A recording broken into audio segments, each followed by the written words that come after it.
Long ago and far away, in enchanted lands across the seas, lived kings and queens, princes and princesses, good fairies and wicked witches, ferocious giants and gentle dwarfs. Their adventures and stories have been told for hundreds of years. Open the pages and listen to the words, and you too can join the magical world of Once Upon a Time.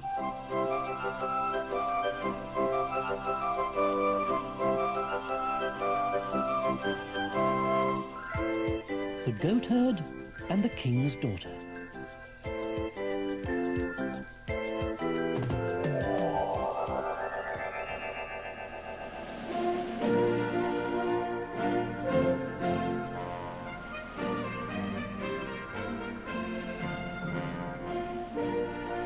Once upon a time, in a faraway land, lived a king.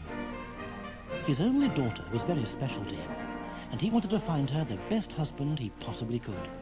So he invited all the young nobles in the country to court.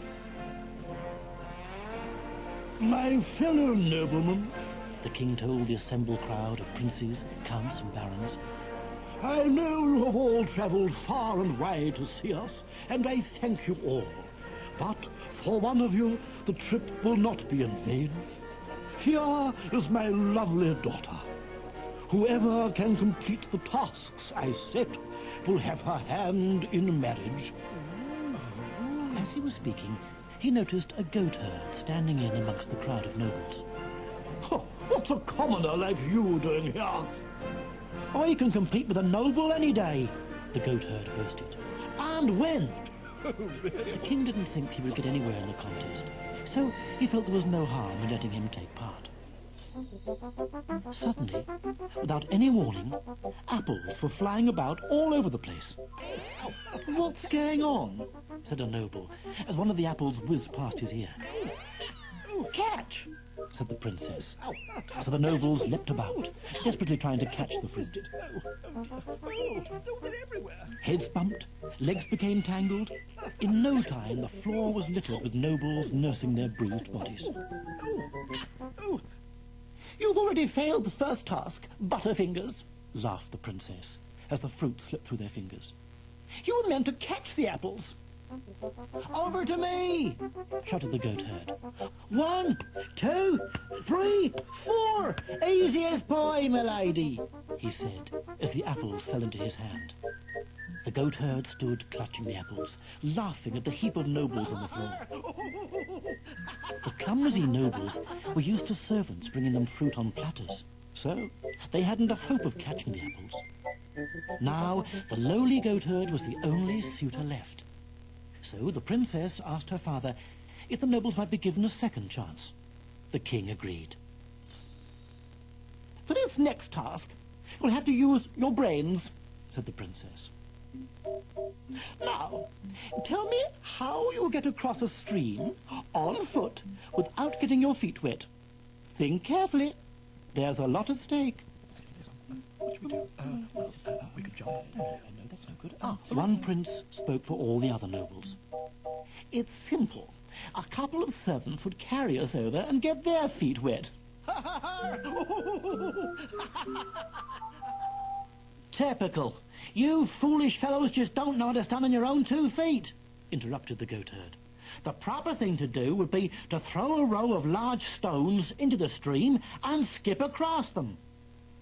I must confess the goatherd's answer is the best. After all, even I don't take my servants everywhere, said the king. But he really didn't want the goatherd to win, so he gave him another test. Your next task is to take 100 rabbits to a meadow to graze and not lose any of them. The goatherd went off into the countryside to think about this task, and while he was sitting under a tree, he met an old peasant woman. The goatherd needed someone to talk to, so he told the old woman all about his difficult task. "Don't worry, I think I can help you," she said, and then she handed him a little flute. "But remember, this is a special little flute, that you can only use when you need to sort out a problem. Full of confidence, the goatherd skipped back to the court. Fetch me 100 rabbits, he told the chief courtier. So he unlocked the royal hutches and presented the goatherd with exactly 100 rabbits. The goatherd carried the wriggling, fluffy bundles to a meadow in an enormous sack, and then he let them run free on the grass. Some of the rabbits, restless after being cooped up in the sack, were soon out of sight. To lure the little creatures back, the goatherd took out his flute and started to play a tune.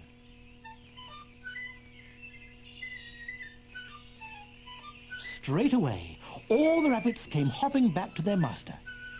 In fact, every time he played the flute, they stayed close by. But whenever he stopped, they wandered away from him.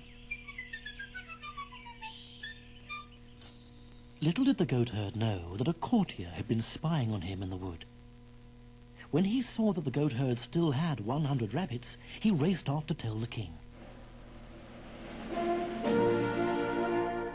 The king and his daughter huddled together at court, plotting and planning how they might stop him from completing the task.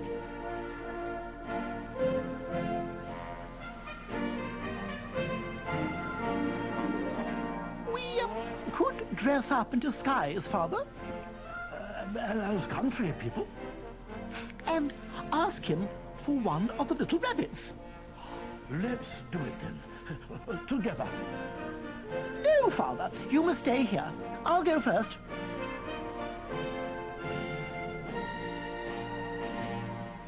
So off went the princess, dressed as a countrywoman. I've lost my pet rabbit. She told the goatherd when she met him in the wood. The goatherd recognized the princess, but he played along with her.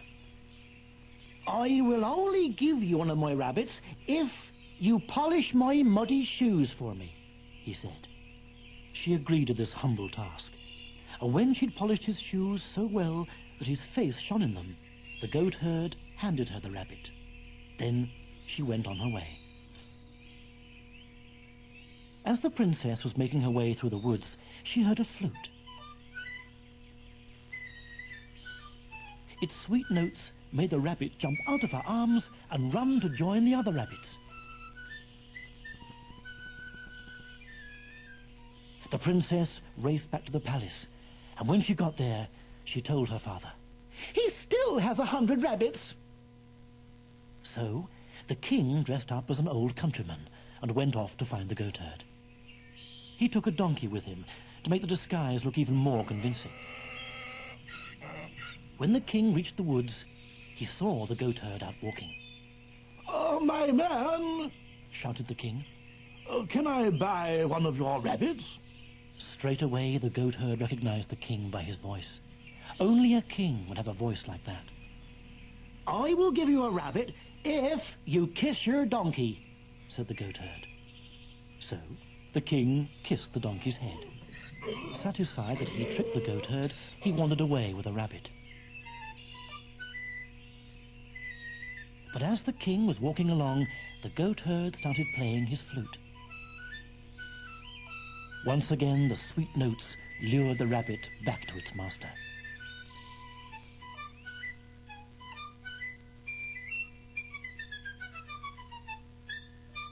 It's time to turn over to side 2.